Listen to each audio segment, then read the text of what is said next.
Now I will spend a little bit of time talking about what happens when an admissions officer actually picks up your recommendation um, letter. Here is the reality. An admissions officer at a top university may read between 30 to 50 applications a day during the reading season. They have on average about 8 to 12 minutes to read the application, and that really includes everything: the transcript, the activities, the essay, and the recommendations. So, your recommendation letters are not being read line by line. Um, they're being scanned. The admissions officers are really looking for specific signals. And let me tell you what those signals are. The first signal is the language of distinction. Admissions officers are scanning for phrases that indicate exceptional standing, things like X is one of the top students I've taught in my X years. They're the most curious student in my class. I would hire him or her tomorrow if I could. He asked the questions other students in my class would have wished they had asked. These phrases are gold. They tell the admissions officer that this teacher, who has seen hundreds of students, considers this applicant exceptional and very specific, identifiable way. A letter without any of this language, even if it is positive, is what admissions officers call a polite letter. It does not hurt you, but those polite letters do not help you either. And at a school with a 5% acceptance rate, not hurting you is really not enough. The second signal is specific anecdotes. The best recommendation letters tell stories. A teacher who writes, X is intellectually curious has really said nothing. A teacher who writes, when we read this X book, this student X stayed after class to discuss with me about understanding on X, and 3 days later, he or she came back with a paper he or she had written on his or her own time, comparing it to X or Y. Now, this is very specific.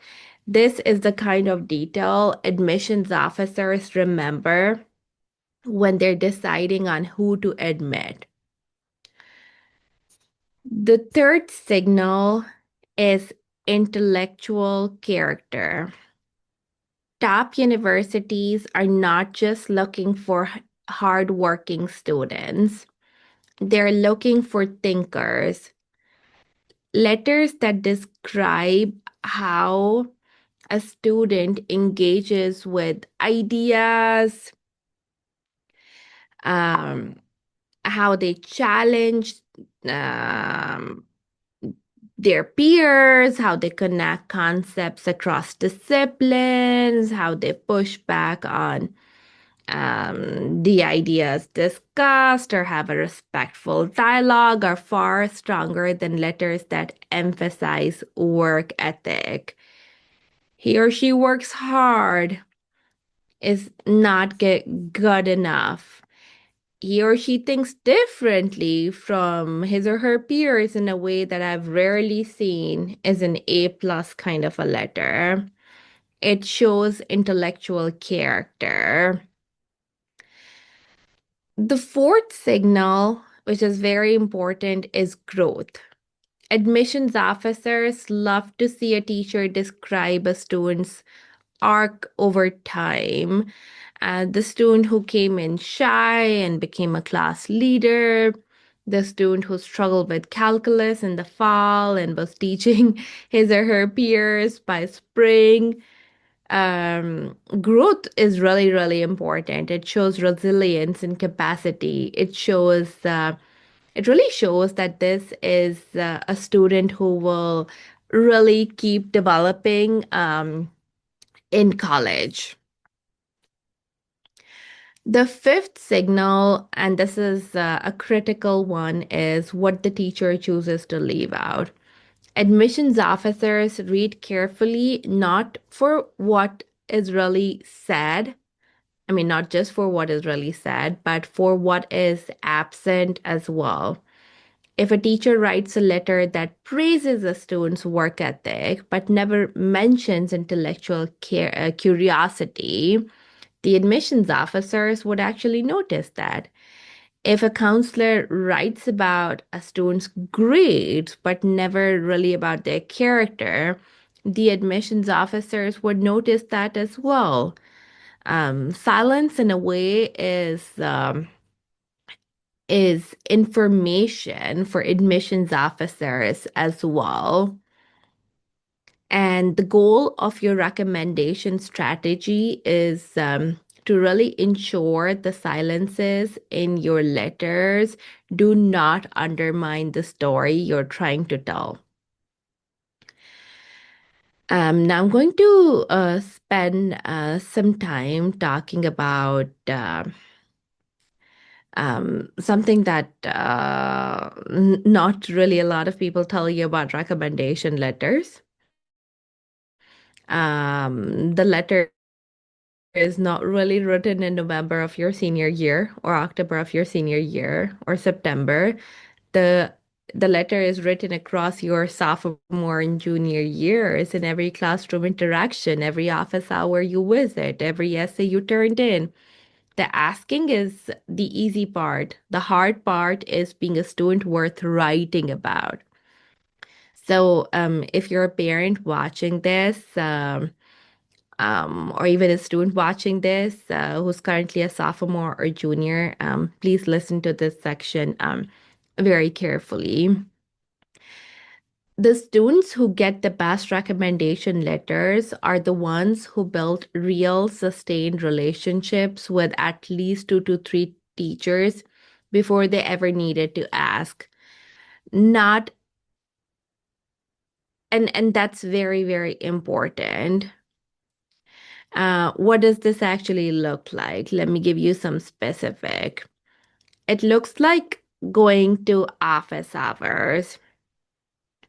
Not because you're confused about the homework, but because you read something in class that you're interested in and you want to talk about it. It looks like emailing a teacher a link to an article you saw that connected to what you were learning. It looks like asking a teacher what they're researching, what they're reading, what got them interested in the subject.